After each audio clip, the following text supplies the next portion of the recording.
प्रकृतिको रूपसँग चाहिँ कसैले पनि सकिँदैन भनेको जस्तो हो। अब यो खोला चाहिँ हामीले भनौँ भने चाहिँ अब बचपनदेखिको सानो एउटा नाली यत्रै मात्रै थियो जब बग्दै गरेको होइन, जग्गै यत्रो वरिपरि त छँदै थिएन नि। तर दुईपल्ट भइसक्यो यसमा त अब यो खाले आएको। अन्त कस्तो प्रकारले कहाँबाट आयो होला भने यत्रो सालमा जस्तै हामी नै अब भनौँ भने 30-40 को लाइनमा हो, त्योभन्दा अगाडि हामीले चाल पाएको थियौँ।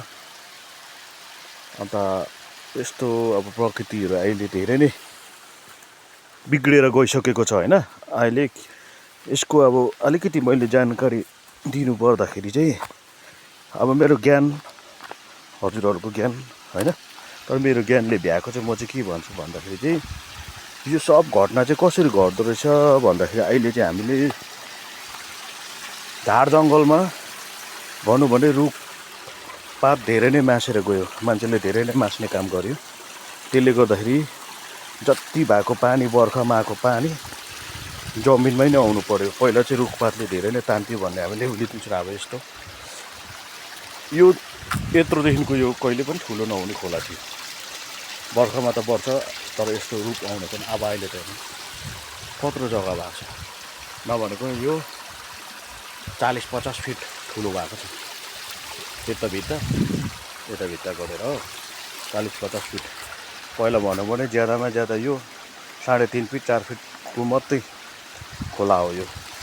अहिले हेर्नु अब यो खोला एउटा गाउँठाउँमा मैले त्यही त जानकारी अनुसार त खोला पछि जङ्गलधुरी रुखपात ज्यादा हुन्थ्यो, त्यसले गर्दा पानी धेरै नै रुखपातले तान्ने गर्थ्यो र चाहिँ यसरी बग्नु पाउँथेन होला जस्तो लाग्छ होइन। तर अहिले त्यो रुखपातै छैन, त्यो पानी केले खाओस्, भएको नभएको सबै। अन्त जनसङ्ख्या पनि ज्यादा भयो, घर ले गर्दाखेरि पानी पर्छ त माथिदेखिको तल अब जम हुँदै आउँदाखेरि त्यसले गर्दा पनि हुनसक्छ है यो। तर प्रकृतिको रूप हो, कुनै समय यस्तो हुन्छ। र अब जानकारी आफूले सोचेको अनुसारको चाहिँ एउटा सानो प्रस्ताव चाहिँ मैले राखेको है। तर अब के गर्नु, कतिवटा जग्गामा हेर्दाखेरि चाहिँ अब डरलाग्दो चिज हो नि। अब यस्तो नसोचेको जग्गातिर अब यो सब घटनाहरू गर्दाखेरि त अब आफूलाई यस्तो लाग्छ कि भनेपछि मानिसले चाहिँ यो हुँदैन कहिले भन्ने त कहिले पनि नभन्नु रहेछ भन्ने कुरा चाहिँ यही हो। अन्त उहिलेको बाजे बोजूले हुन्थ्यो नि, नपताउँदो खोलाले स्वात्तै पार्छ है भनेको चाहिँ यो रहेछ नि त, समयमा पार्दो रहेछ है। अन्त योहरू हेर्दै आज चाहिँ हाम्रो यो खोलाको नाम चाहिँ अब हामीले उहिलेदेखि जानेर लिएको, यसलाई खारे खोला भन्छ है। हाम्रो चाहिँ अब गाउँमा सबले प्रसिद्ध नाम चिनाजाना छ खारे। अब यो कहाँबाट ढलाइ गरेको एउटा यो सिमेन्टको रहेछ। म त किन ढुङ्गा यसरी बुनिएको छ भनेको त होइन रहेछ, यो चाहिँ सिमेन्टको एउटा कहाँनिरको हुनसक्छ, माथि एउटा ठुलो डिपार्टमेन्टको हो त्यो पानीको हो कि के को चाहिँ हो, यो ट्याङ्की नै ल्याएको जस्तो छ। एकदमै गतालो, यो त ढुङ्गा त होइन रहेछ, यो चाहिँ एकदमै गतालो लिएको रहेछ है। अन्त संसारमा बसेको चिज हो यो ढुङ्गा बुढा भन्छ, ढुङ्गा माटो है, कहिले पनि खतम हुँदैन, थुप्रेको छ।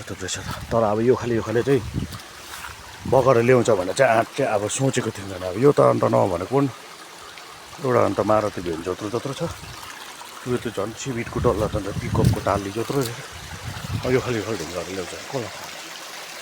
तर यस्तो प्रकृतिहरू हुन्छ है, धेरै नै रमाइलो पनि भयो, एक प्रकार दुःख लाग्दो हो। अब खोला बढ्यो भनेर त अब यो यस्तो हेर्दा त आमा रमाइलो ठुलो भयो नि त खोला। अब यहाँदेखि मान्छेहरू आएर यसो पिकनिक गर्नुहरू पनि सकिन्छ नि त है, चारैपट्टि उज्यालोसँग। त्यसले गर्दाखेरि सानो खोल्छामा त आउँदैन।